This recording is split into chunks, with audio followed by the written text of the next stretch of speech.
사랑하고 축복합니다. 5월 17일 화요일 말씀으로 여는 하루 함께 하도록 하겠습니다.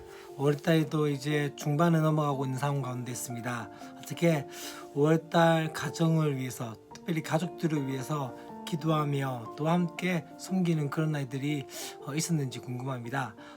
다시 한번 조금씩은 내게 주신 그 가족이라는 그 자체에 대해서 한 번쯤은 생각해 보면서 정말 존귀하고 소중한 존재라는 것을 한 번쯤은 느껴보면서 또한 그들을 위해서 기도하는 시간들을 갖고 또한 그들에게 감사하다는 그 표현들을 하면 좋지 않겠나는 생각이 들었습니다. 특별히 또 가족뿐만 아니라 우리 가운데 주어진 스승들, 또 우리 주변에 있는 많은 하나님께서 붙여주신 사람들이 있습니다.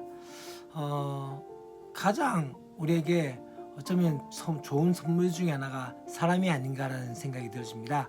그렇기 때문에 다시 한번 그 사람들을 생각해보며 또 그들에게 한 번쯤은 감사하고 고맙다라는 그 이야기를 통해서 다시 한번 관계 가운데서 하나님께서 맺어주신 그 관계에 대해서 감사함으로 그렇게 표현하며 또 그렇게 다시 한번 재정립을 해보는 것들은 좋지 않겠나라는 생각이 들습니다. 오늘도 우리가 함께 또 말씀을 묵상하게 될 텐데요. 오늘 우리에게 주시는 말씀은 마태복음 5장 17절부터 20절까지 말씀입니다. 짧게 되어진 말씀이기 때문에 길게 하진 않겠지만 그럼에도 불구하고 우리 가운데 이 말씀 가운데 주님께서 주시는 음성이 무엇인지에 대해서 함께 나누었으면 좋겠습니다. 오늘 17절 말씀 바로 그렇게 이야기합니다. 내가 율법이나 선지자를 폐하러 온 줄로 생각하지 말라. 폐하러 온 것이 아니라 완전하게 하려 하심이라. 다시 말하면 어떤 이야기입니까? 주님께서 이 땅에 오신 이유는 바로 율법이나 선지자를 무효화하거나 취소하러 온 것이 아닌 것을 바로 분명하게 말씀한 것들을 보게 되었습니다. 율법이나 선지자는 무엇이죠? 바로 구약에 대해서 이야기합니다. 율법은 거의 모세오경에 대한 이야기를 하고 있고 선지자는 어떤 것입니까? 그 이후에 구약의 나머지 부분들에 대해서 이야기하고 있는 것을 이야기합니다. 이 이야기 가운데서 어떻게 이야기합니까? 바로 그렇게 이야기합니다. 천지가 없어지기 전에는 율법의 1.1획도 결코 없어지지 아니하고 다 이루리라. 다시 말하면 모든 말씀들은 분명하게 우리 가운데 이루어지게 되어진다는 것이죠. 그렇기 때문에 주님께서 어떠합니까? 가장 작은 부분 하나하나도 율법의 그 모든 것들도 지켜져야 하며 그것이 되어져야 한다는 것에 대해서 말씀을 하고 있는 것을 보게 되어집니다. 하나님 나라의 제자는 어떤 존재일까요? 바로 예수님께서 가르치신 명령하신 것을 순종하도록 가르쳐야 하며 또한 먼저 지극히 작게 여기지는 그 계명 하나하나에도 순종하며 또한 순종하도록 가르쳐야 하는 존재가 바로 그런 존재가 아닐까. 그래서 뒤에 보면 어떻게 이야기합니까? 그렇게 얘기합니다. 천국에서 지극히 작다 이끌음 받는 건 무엇입니까? 어떤 이야기합니까? 지극히 작은 것 하나라도 버리고 그같이 하는 사람은 천국에서 가장 작은 자와 같이 되어진다. 또한 어떻게 이야기합니까? 뒤에 보면요 너희가 서기관과 바리새인보다 더 낫지 못하면 결코 천국에 들어가지 못하리라 라고 말씀을 하고 있는 거죠.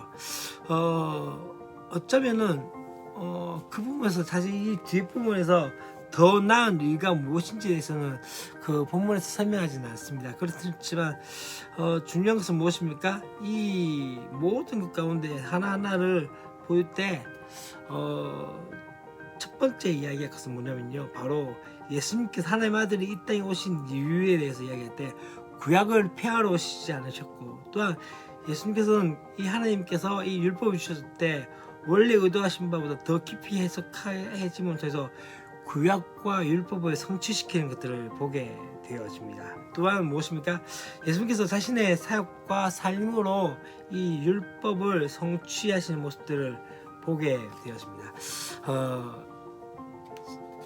중요한 것은 예수님께서 이 땅에 오셨으면 다시 한번 이야기하는 구약의 성경의 모든 것들이 어떻습니까? 궁극적인 그 목표들, 다시 말하면 구약 성경, 율법과 선자의 그것을 지향하면서 또한 의도한 궁극적인 목표를 완성하기 위해서 이 땅에 오신 것을 말씀하고 있습니다. 그것은 바로 예수님의 일이 아니라 그분을 믿고 따르면 또 그와 연합된 자를 통해서 보기 원하시는 모습들이 그런 거죠. 율법이 하나 문자만이 아니라 정말 중요한 것은 유대인들은 또 히브리인 중에 히브리인, 바리새인 중에 바리새인이라고 이야기했던 그 바울처럼 이 바리새인들은 어때면 문자 하나하나에 대했지만 더 중요한 것은 뭘 의미합니까? 정신까지 이야기하는 거죠. 정신까지 지킨 거죠. 행위만이 아니라 어디까지요? 마음까지 변화된 사람들이 바로 주님의 백성으로 나타난 거죠. 천국에 합당한 사람들은 어떤 사람일까요? 바로 율법의 가장 작은 것 1.1에게도 생명의 말씀을 여기며 실천하며 그렇게 가르친 자. 그렇기 때문에 그들은 짠맛을 내고 빛을 발하는 자이며 또한 선한 행실로 어떤 존재입니까? 하나님의 영광을 드러낸 자이며 또한 서기관과 바리새인보다 더 나은 의를 보이는 자라고 말씀을 하고 있는 것을 보게 됩니다. 어쩌면 반대로 서기관과 바리새인들 이들처럼 예수님 통해서 완성된 말씀을 거부하고 자기의 주관과 논리, 특정 전통에 따라서 말씀의 의미를 제한하고 축소하고 적용하고 가르친 자들은 어떠한 존재입니까? 말씀을 버린 자이기 때문에 천국 백성으로 인정하지 못한다. 그래서 천국에서는 지극히 작은 것 하나라도 지키지 못할 때는 어쩌면 지극히 작은 자라고 말씀하고 있는 것이죠. 참 중요한 것 중에 하나는 그런 이야기인 것 같습니다. 오늘 말씀 가운데 말씀에 대해서 내 삶에 대해서 정당화시키는 말씀이 아니라 말씀 앞에서 다시 한번 정당한 삶을 살아가야 하지 않을까요? 주님께서 이 땅에 오신 것은 율법을 폐하러 오신 것이 아닙니다. 완성케 하신 것입니다. 우리의 삶 또한 그런 것 같습니다. 우리가 예수님을 믿으면 사실 율법에 대해서 이야기하는 것 중에는 우리가 죄된 존재이며 율법을 하나도 다 지켜낼 수 없다는 것을 깨닫게 되어지면서 그렇기 때문에 예수님이 필요하다는 것으로 끝난 것이 아니라 이제는 예수 믿은 존재로서의 삶들 그렇기 때문에 이제 하나님의 백성으로서 하나님 나라의 백성으로 살아가는 존재로서 율법을 바라보면서 우리는 그 말씀 가운데 하나하나를 지켜나가는 것이죠. 그것은 구원받기 위한 것이 아닙니다. 중요한 건 무엇일까요?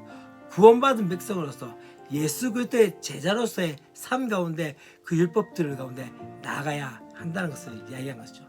주님께서는 어쩌면 주님께서 율법을 폐할 수 있는 존재이셨습니다. 하지만 율법에 대해서 그분에게는 자유하실 수 있는 분이 바로 주님이셨습니다. 그럼에도 불구하고 그분께서 이야기하신 것이 무엇입니까? 나는 율법을 폐하러 온 것이 아니라 완성케 하러 왔다. 하지만 율법을 더욱더 굳건하게 세우며 또한 그 율법을 통해서 다시 한번 우리가 어떻게 해요? 그 가운데 하나님 나라의 백성의 삶이 어떤 것을 느낄 수 있는 삶을 살게 만드는 것이죠.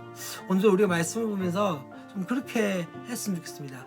한 말씀 한 말씀 가운데 어쩌면 우리가 지키기 어렵다고 이야기하면서 그렇게 등한시했던 말씀 하나하나에서도 우리 다시 한번 그 말씀 가운데 하나님의 은혜를 구하며 또 그렇게 나가는 모습들이 필요하지 않을까요? 주님의 주권을 인정하는 것은 무엇입니까? 주님의 말씀을 인정하는 것입니다. 그렇다면 그 삶 가운데 우리의 삶 가운데 다시 한번 그 말씀에 우리의 삶을 던질 수 있는 그런 은혜가 있었으면 좋겠다는 생각이 듭니다. 내일도 우리가 함께 말씀 가운데 나갈 텐데요. 또 함께 말씀 가운데 은혜 가운데 나갈 수 있는 저와 여러분 됐으면 좋겠습니다. 사랑과 축복합니다. 안녕.